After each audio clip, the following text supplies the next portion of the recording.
నమస్తే. ఇప్పుడు మీరు చూడబోతున్న వీడియో ఖచ్చితంగా మీకు ఉపయోగపడుతుంది, నచ్చుతుంది కూడా. మరి మీకు నచ్చిన విషయం నాకు తెలియాలి అంటే ఈ వీడియోని మీరు లైక్ చేయాలి, షేర్ చేయాలి, అలాగే మన ఛానల్‌ని సబ్స్క్రైబ్ చేయాలి. మీ సపోర్ట్‌ని నాకు అందిస్తారు కదూ! ఓకే.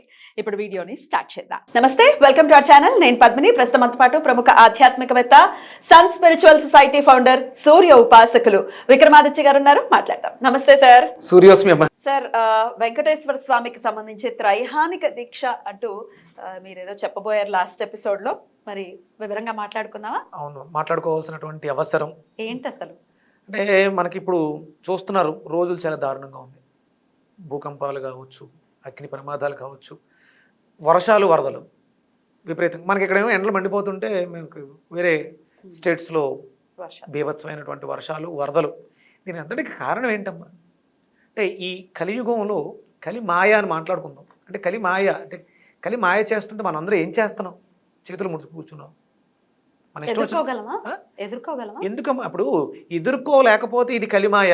ఇక్కడ వెంకటేశ్వర స్వామి, లేకపోతే శ్రీకృష్ణ పరమాత్ముడు, లేకపోతే శ్రీరామచంద్రుడు, లేకపోతే రామాయణం, భాగవతం, ఇవన్నీ ఎందుకు చెప్పబండి?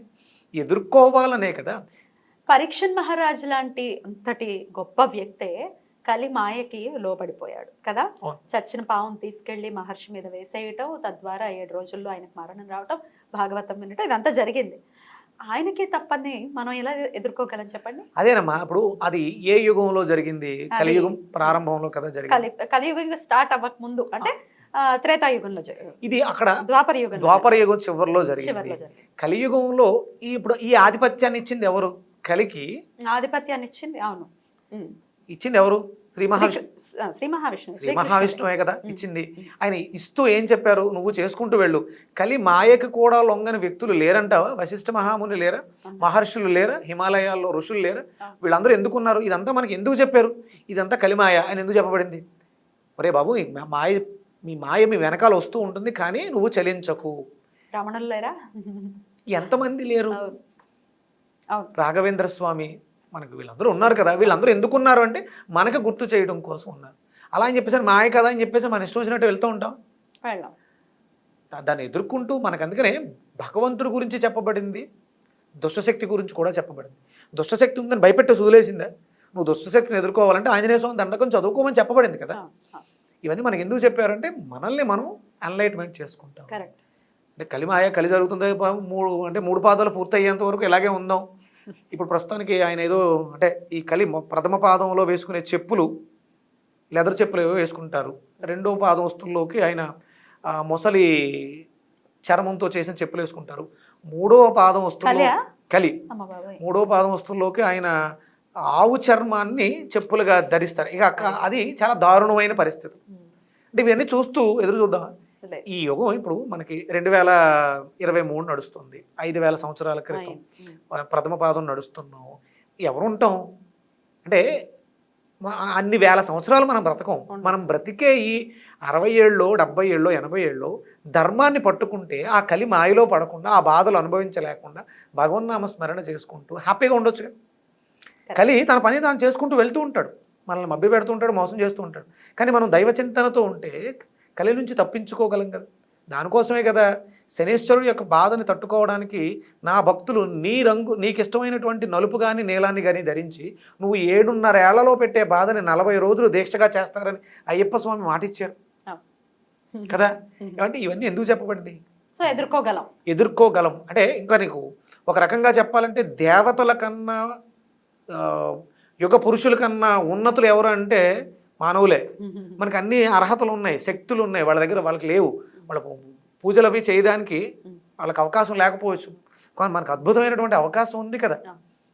అవన్నీ చేసుకుని బాగుందాం. ఏం చేద్దాం చెప్పండి. అయితే ఈ కలి మాయ నుంచి ఏది మనం అనుకోవటం అయితే నోటికి బాగా అది ఒక పెట్ వర్డ్ లాగా, అంటే ఊత పదం లాగా కలికాలం, కలిమాయ అని అంటాం, కానీ ఆ మాయలోనే ఉన్నాం. మరి దాని నుంచి బయటపడాలి. కష్టాల సుడిగుండం ఆబ్వియస్గా ఆ మాయలో ఉండి రకరకాల తప్పులు చేయడం, తప్పులు తద్వారా శిక్షలు అనుభవించడం అనేది జరుగుతుంది. ఏం చేయమంటారు? కలియుగానికి ప్రత్యక్షంగా మనం చెప్పుకునే దైవం ఎవరు? శ్రీ వెంకటేశ్వర స్వామి. ఇప్పుడు అంటే ఈ కలి మాయలో పడి వెంకటేశ్వర స్వామికి జరుగుతున్నటువంటి అపచారాలు ఏం జరుగుతున్నాయి? మనకి అత్యంత పవిత్రమైనటువంటి ప్రదేశం ఏంటం? తిరుమల. తిరుమలలో ఏం జరుగుతున్నాయి? అంటే తిరుమలలో అనేది ఎక్కడ పడితే అక్కడ ఎవరికి వాళ్ళు ఆధిపత్యాలు చూపిస్తున్నారు, అధికారాల కోసం, గొప్పల కోసం ఏమేంటో చేసేస్తున్నారు, మన ధర్మాన్ని భ్రష్టు పట్టించేస్తున్నారు. ఇక్కడ అంటే నేను నిన్న గరుడ పురాణం చదువుతున్నప్పుడు లీలగా అనిపించింది ఏంటంటే వెంకటేశ్వర స్వామి ఉగ్రరూపంతో రగిలిపోతూ ఉన్నారు. అవునా? మనం చేసే అపచారాల వల్ల ఆ స్వామికి, కలియుగ దైవానికి అపకీర్తి జరుగుతోంది. దానికి ఆయన తప్పించిపోతున్నారు, అంటే తపన వచ్చేస్తుంది. ఈ తపనను తగ్గించడం కోసం మనం ఏం చేస్తుంటాం, ఉగ్ర నరసింహస్వామికి చందనోత్సవం చేస్తాం. చందనోత్సవం, అవును. ఆయనకి చందనం తాపాన్ని అలా తగ్గించాలి. ఆ తాపాన్ని తగ్గించాలి. ఎందుకంటే ఎవడో చేసే దుష్కర్మలకి శిక్ష అందరం అనుభవించాల్సి వస్తుంది. అవును. కాబట్టి మనల్ని మనం దానికి ప్రొటెక్షన్గా తయారవుతాం. ఆయన చెప్పింది త్రైహానిక దీక్ష, ఆ 7 కొండలు మళ్ళీ సస్యశ్యామలం అవ్వాలి, ప్రశాంతంగా కూడా. ఒక చిన్న పాప పులివాత పడింది కదా, ఇవన్నీ ఎందుకు జరుగుతున్నాయంటే మరి చాలామంది అంటారు, దీన్ని హేతువాదులు మాట్లాడచ్చు, ఆ వెంకటేశ్వర స్వామి వచ్చి రక్షించవచ్చు కదా. అవును, రక్షించవచ్చు కదా అన్నారు. ఆ తల్లి కూడా కడుపు కోతతో దేవుడు లేడు అక్కడ రాయి ఉంది అని అనటం బాధాకరం. ఎవరిని ఎలా మాట్లాడాలో తెలియని పరిస్థితి. నిజమే, అంటే అలాంటి దుస్థితి ఏ తల్లికి రాకూడదు. చాలా అంటే చిన్న పిల్ల, అన్నం పుణ్యం తెలియని పాప, ఆ పసి వయసు పాప, మరి ఆ జీవితం అర్ధాంతరంగా. దీనికి కారణం మనలాంటి వాళ్ళు చేసినటువంటి తప్పిదాలే. 100% మనం చేసిన తప్పిదాల వల్ల ఆ తల్లికి క్షోభకు కారణమయ్యాం. అందుకని మన తప్పుని మనమే సరిదిద్దుకోవాలి. ఇప్పుడంటే అందరు వెళ్ళి ఏం చేయాలి, తిరుపతి వెళ్ళి ఏమైనా చేయాలి, కొద్ది రోజులు అక్కడ జరుగుతున్నటువంటి అపచారాలు ఆగాలి అంటే ఇప్పుడు అక్కడ ఏదో ఒక శక్తి ఉంది కాబట్టి మనం అందరం వేలం వెరిగా వెళ్తున్నాం కాబట్టి 15,000 20,000 టికెట్లు పెట్టి మనల్ని ఇబ్బంది పెడుతూ మన దగ్గర డబ్బు తీసుకుంటూ దాని మీద ఆధిపత్యం చేస్తుంది. అంటే నేను మీకు ఇంతకుముందు కూడా చెప్పా, మనకు పురాణాల్లో చెప్పబడింది, మనల్ని పరిపాలించే రాజు ఎన్నుకునే విషయంలో మనం చేసిన తప్పుకి ప్రకృతి వైపరీత్యాలను చూడాలి. ఇప్పుడు మన ధర్మానికే విఘాతం కల్పించే రాజు పరిపాలన జరుగుతుంది, అక్కడ ఎవరైతే ఉన్నారో వాళ్ళు పర్ఫెక్ట్గా చేయట్లేదు. కాబట్టి మరి మనం మార్చే శక్తి మనలో ఉందా? 5 ఏళ్లకు ఒకసారి మన చేతిలో ఆ శక్తి వస్తుంది. దృష్టిలో పెట్టుకోండి, డబ్బులకి, పులిహార ప్యాకెట్లకి, బిర్యానీ ప్యాకెట్లకి, మందుల బాటిల్కి కాదు, ధర్మానికి ఓటేయండి. ధర్మం మీద ఎవరైతే కట్టుబడి ఉంటారో, ఎందుకంటే ధర్మం అంటే ఏంటంటే రాజు అనేవాడు నిత్యకర్మలు చేయాలి, నిత్యాగ్నిహోత్రుడై ఉండాలి. అలాంటి వాళ్ళు లేరు, ఎవరూ లేరు. కానీ అంటే ఇప్పుడు అది మనం చేద్దాం. అలాంటి ఒక రాముడి కోసం, రామరాజ్యం కోసం మనం చేస్తే ఆ భగవంతుడే వస్తాడేమో, ఉన్నవాళ్ళలో ఆ భగవత్ స్వరూపమే ప్రవేశించి మారతారేమో. ఎవడొస్తాడని చేతుల్లో ఎదురు చూస్తూ కూర్చోవద్దు, ఆ పని మనమే చేద్దాం, మన ధర్మాన్ని మనమే రక్షించుకుందాం. ప్రతి ఇంట్లోనూ నిత్యాగ్నిహోత్రం జరిగితే, ఇప్పుడు నేను మా ఊరు వెళ్ళానమ్మా, ఒక గుడికి వెళ్ళా, ఆ గుడిలో ఉన్నటువంటి పంతులు బాధపడ్డాడు, అక్కడ జరగాల్సింది జరగట్లే. ఊరికి పెద్ద దేవాలయం, మా ఊర్లో ఉన్న అతిపెద్ద దేవాలయం అది, వాళ్ళకి జీతాలు ఇవ్వడానికి కూడా డబ్బులు లేవు. ఇది పరిస్థితి. ఎందుకంటే ఏంటి, ఇక్కడ నిత్యాగ్నిహోత్రం జరుగుతుందా? జరగట్లేదు. నిత్య అన్నదానం జరుగుతుందా? జరగట్లేదు. అన్నశాంతి జరగట్లేదు, అగ్నిశాంతి జరగట్లేదు. ఇక అక్కడ ఏం బాగుంటుంది? ఇక ఇది ఒక అనపర్తికే కాదు, ఇది ప్రతి ఊర్లో కూడా ఇలాగే ఉంది. ఎవరికి వాళ్ళు సొంతంగా వీధికి ఒక గుడి కట్టేస్తున్నారు తప్ప ఉన్న దేవాలయాల్లో జరగాల్సినటువంటి కార్యక్రమాలు జరుగుతున్నాయా? జరగట్లేదు. ఇప్పుడు నాకు చాలా సంతోషం అనిపిస్తుంది అంటే, వెంకటేశ్వర స్వామి గురించి మాట్లాడుకుంటున్నాం కాబట్టి, కాలవొడ్డుని మాకు వెంకటేశ్వర స్వామి దేవాలయం చాలా చిన్నది ఉంటుంది. అక్కడ ఉన్నటువంటి భోగేశ్వర శర్మ శాస్త్రి గారు చాలా శ్రద్ధగా చేస్తారు. ఒక్కడుంటే ఒక్కడికి, 10 మంది ఉంటే 10 మందికి కూడా అర్చన అద్భుతంగా, ఎక్కడ కాంప్రమైజ్ కాకుండా చేస్తారు. ఆయన ఇంకొక అద్భుతమైన కార్యక్రమం ఏం చేస్తారు తెలుసా? మీరు తిరువోత్సవం జరుగుతుంటుంది కదా, తిరువీధుల్లో స్వామి తిరుగుతుంటారు కదా, మాకు అనపర్తిలో ప్రతి శనివారం జరుగుతుంది తెలుసు.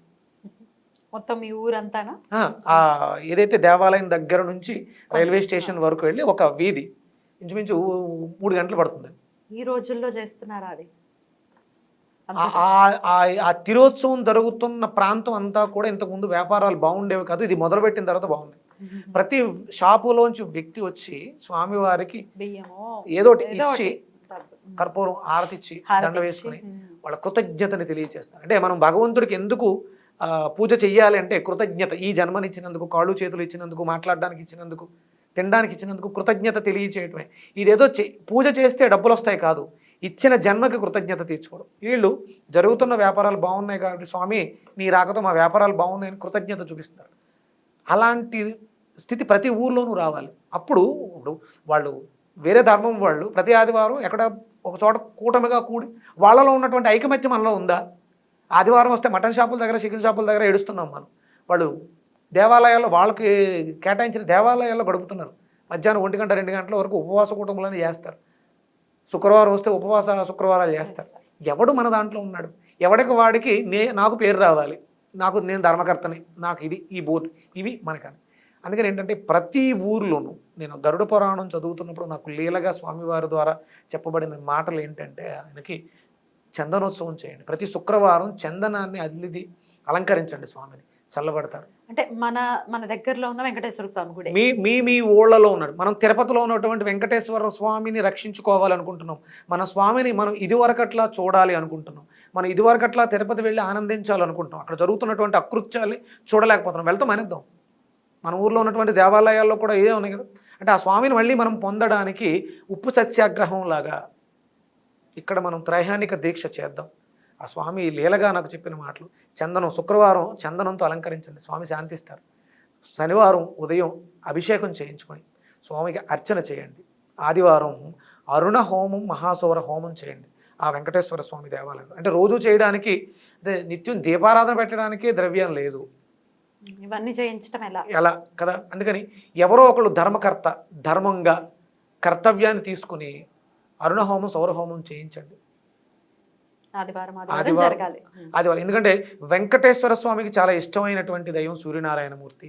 వెంకటేశ్వర స్వామి స్వహస్తాలతో తిరుపతిలో, తిరుచానూరులో మీకు కోనేరు పక్కన ఒక దేవాలయం ఉంటుంది. ఆయన ప్రతిష్ఠించినటువంటి సూర్యనారాయణమూర్తి, 6 అడుగుల సూర్యనారాయణమూర్తి. 12 నెలల పాటు ఆయన సూర్యదీక్ష చేశాడు వెంకటేశ్వర స్వామి.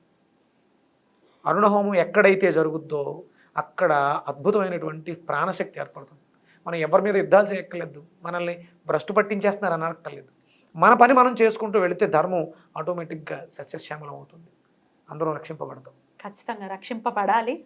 త్రైహానిక దీక్ష ఏదేమైపోతే మాకేంటి అనుకోవటం కాదు, ఆ ఏదేమైపోతే దాంట్లో మనం కూడా ఉంటాం రేపొద్దున్న.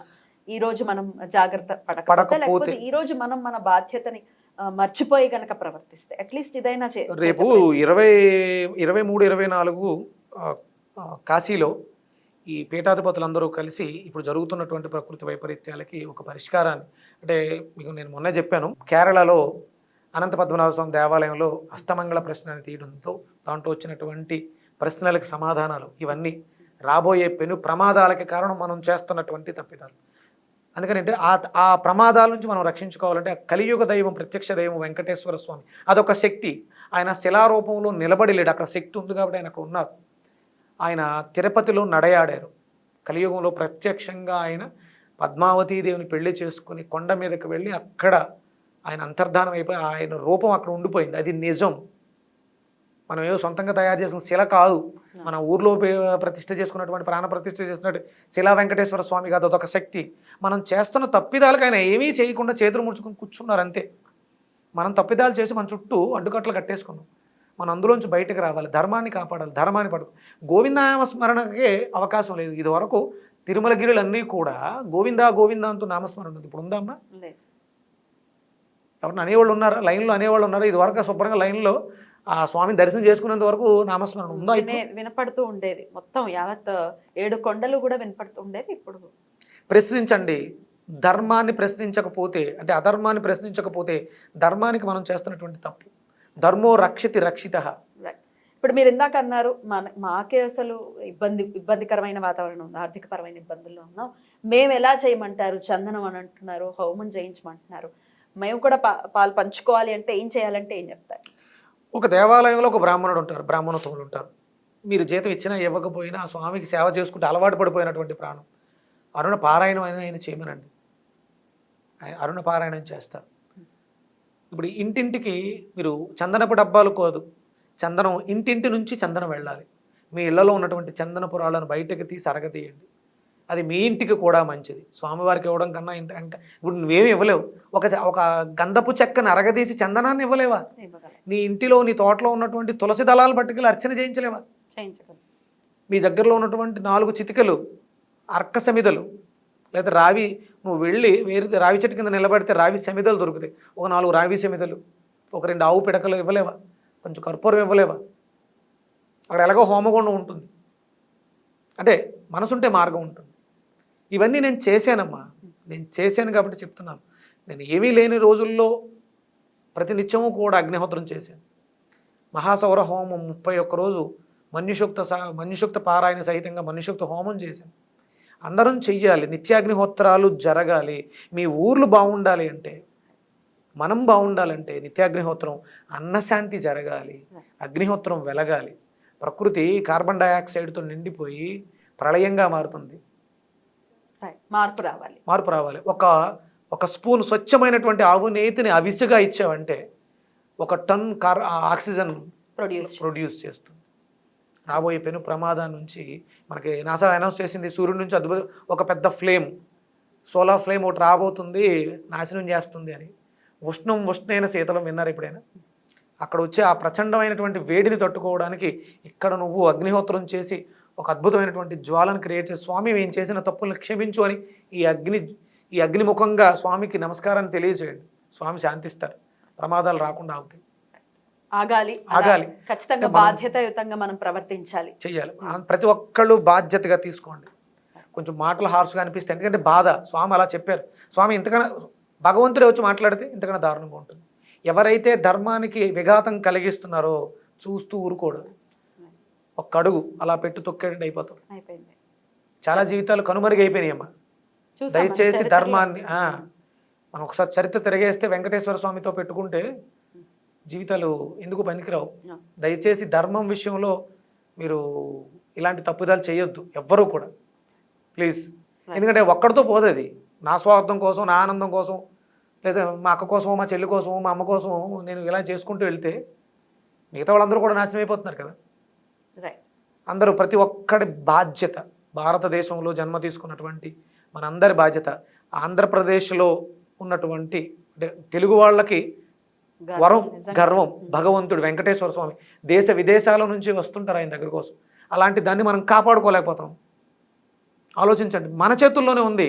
ఒక్కసారి పిడికిలి బిగించి గోవిందా గోవిందా అంటే తుడిచిపెట్టుకుపోతాయమ్మా. ప్లీజ్. ఖచ్చితంగా ఈ త్రైహానిక దీక్ష ప్రతి ఒక్కరూ తమ స్థాయిని బట్టి ఖచ్చితంగా మీరు అన్నట్టుగా గంధం అరగదీసి ఇవ్వటం పెద్ద విషయమేవి కాదు కదా. అదైనా అట్లీస్ట్ దాంతో మొదలుపెట్టి ఆ ఈశ్వరుడే ఇస్తాడు, ఆయన ఇస్తాడు. నేను సౌరహోమం చేసినప్పుడు, అలాగే దేవీ నవరాత్రుల్లో చండీ హోమం చేసినప్పుడు నాకు ఆవుని పట్టుకొచ్చి ఇచ్చేవారు. అవునా? ఎవరికి వాళ్ళ ఇళ్ళ నుంచి చిన్న చిన్న డబ్బాలతో నాకు చాలా సంతోషం అనిపించింది. అంటే వాళ్ళ హోమం చేయలేరు, నాకు అర్క సమిధలు పట్టుకొచ్చేవారు, ఆవు పిడకలు పట్టుకొచ్చేవాళ్ళు, తామర పూలు పట్టుకొచ్చేవారు. మొదలు పెట్టండి అమ్మా, స్వామి తెచ్చుకుంటాడు, స్వామి ఇస్తాడు, ఇప్పిస్తాడు. ఇక్కడ అంటే ఇప్పుడు మరి ఇన్ని ఇచ్చేటప్పుడు ఆయన చేసుకోలేడా? ప్లీజ్. అది మనలో ఉన్నాడు. ఆయన మనలో ఉండి మనతో చేయిస్తున్నాడు, మన కోసం. అది ఆయన కోసం కాదు, ఆయన ఉనికి చాటు కోసం ఆయనకు అవసరం లేదు. మన సుఖాల కోసం, మన సంతోషం కోసం.